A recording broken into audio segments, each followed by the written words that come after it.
Hi, my name is Marie Elliott, and I'm the teacher of the Structured Autism class at Jackson Elementary in Amador County. I have been the teacher in this classroom since the classrooms began, which was in the fall of 2003. At the present time, I have 9 students, all diagnosed on the autism spectrum, ages 3, which is the legal age that children can start instruction in a school environment, to the age of 7, which is when my students graduate to another program or into the regular ed environment.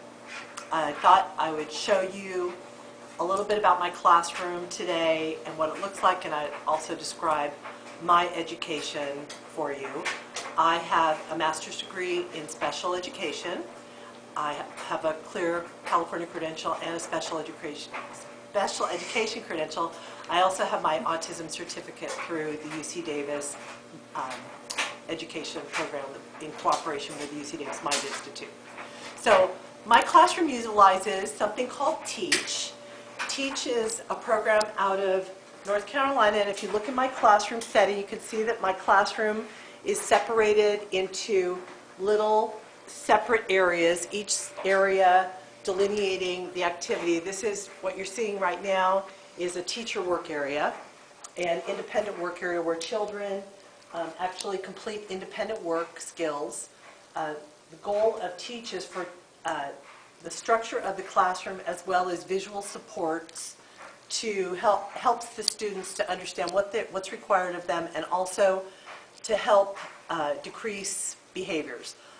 Autism, a diagnosis of autism is usually because a child has 3 areas of need or weakness. A child has to have a deficit in social skills, a deficit in communication, and also an increase in stereotypical behaviors. Sometimes we see rocking, self-stimulatory behaviors, perseverative behaviors, like a child that fixates on a water drain or a ceiling fan or a light, that kind of thing. So every child in my classroom, as I said before, does have a diagnosis of autism. I'll show you right here that every child in my classroom uses a visual schedule. Through the day, children will come to their visual schedule. We get them to come to their visual schedule by giving them a strip that they put into their name box. They take this first picture off, which is, in this case, bathroom. They move this arrow over to show what they're going to do next. And they carry this picture through the classroom to the restroom, where they put this picture on the wall. As the day goes on, the pictures decrease. This helps relieve anxiety in the child because they are visually strong. Kids with autism are very visually strong, and during the day they take these icons off, and they are able to see what's going to happen next through the day until the time they go home and they see that they get on the bus or car or whatever they do. I'll take you around the rest of my classroom. As you can see, this is a very large room, and you would think that only 9 children in this room, it would be huge, able to work, but really when you put 9 children with adults in here, it's sometimes quite small, actually. This is my morning circle area. You can see again, very visual, lots of pictures, things to show feelings, names, weather, everything is very visual, and that's the goal of a class for children with autism, that it's very visual as well. Some of my children are using pictures, actual pictures of things instead of icons. So you can see that schedules are very different, and also and some of them have also used objects. This would be an object to show that the child would go play, for example.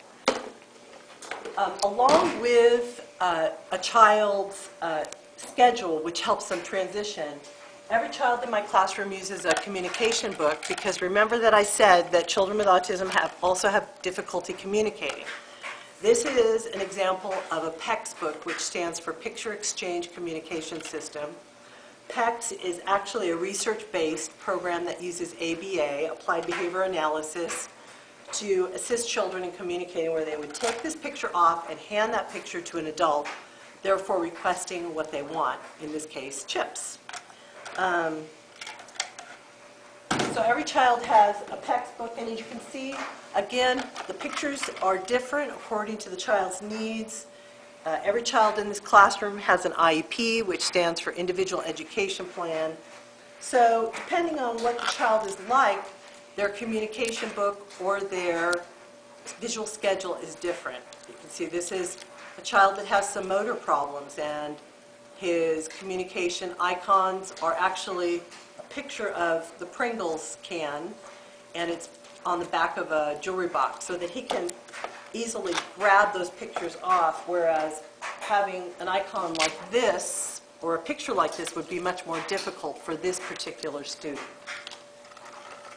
As you go through my classroom into the play area, you can see that in the play area there's a lot of things for sensory input: the ball bin, the trampoline, the mats, the big blue balls.